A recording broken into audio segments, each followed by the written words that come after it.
উনি যদি নিজেকে সিংহ মনে করে সিনেমার আর্টিস্টে, আমরাও পুষ্পা, ঝুঁকে নেই।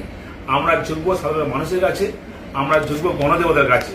কোনো দিল্লির পুলিশ বা বিজেপির দালালের কাছে আমরা মাথা নত করবো না। জাহাঙ্গীর খান কি ভয় পেল?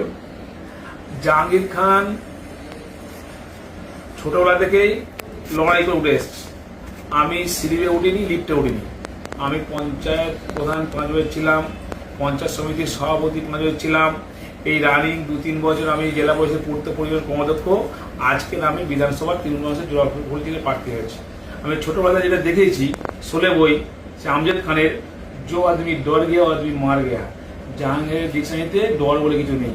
আমরা ভয় পাই অন্যায় দেখে, অপরাধ দেখে, কিন্তু কে ধমকাবে, চমকাবে, ভয় দেখাবে, জাহাঙ্গীর খান তাতে কর্ণপাত করে না। জাহাঙ্গীর রাজার পরিস্থিতি কোনোভাবে যদি কালকে আপনাকে গৃহবন্দী করার চেষ্টা করা হয় তাহলে কি করবেন? আমাকে গৃহবন্দী করুক, কারণ আমি যতবার ইলেকশন হয় আমি আমার রুমের ভেতর থেকে কন্ট্রোল রুম খুলে ফোনে ফোনে আমি সবাই যোগাযোগ রাখি, কোথায় কি পোল হচ্ছে না হচ্ছে, ভোট হচ্ছে করি। আমার গৃহবন্দী কেন, আমাকে যাই করুক, ফলতার মানুষ আমার সঙ্গে আছে, ফলতার মানুষ তৃণমূল কংগ্রেসের সঙ্গে আছে, ফলতার মানুষ জোড়াফুল চিহ্নের সঙ্গে আছে। আমরা সারা বছর মানুষের সঙ্গে সুখ দুঃখের সাথী হয়ে বিপদের বন্ধু হিসেবে পাশে থেকে আমরা কাজ করেছি। তাই ফলতার গণদেবতা, ফলতার সাধারণ মানুষ যখন আমার সঙ্গে আছে, সেখানে ইলেকশন কমিশনার বা দিল্লির পুলিশ বা বিজেপি দালালরা কি করবে সেটা আমার যায় আসে না। তাতে আমি ভয় পাই না, আমি কর্ণপাত করি না।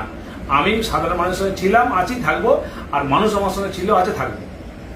আগামীকাল ভোট, দীর্ঘ প্রচারের পর মাঝকে আজকে পুলিং ক্লিয়ার, তো কোনো চাপ অনুভব করছেন? আমি আপনারা দেখতে পাচ্ছেন তো, আপনারা আজকে এসছেন, দেখতে পাচ্ছেন তো, কোনো চাপ নেই। আমরা অভ্যস্ত। আমরা বাংলার মানুষ, আর 200 বছর লড়াই করে বাংলার বিপ্লবীরা ব্রিটিশদেরকে আমরা তাড়িয়েছি, বিতাড়িত করেছি। একইভাবে বাংলার মানুষ, ফলতার মানুষ এই বিজেপি নামক দলটাকে বাংলা থেকে উৎখাত করবে এবং বিজেপির জামানা জব্দ করে দেবে।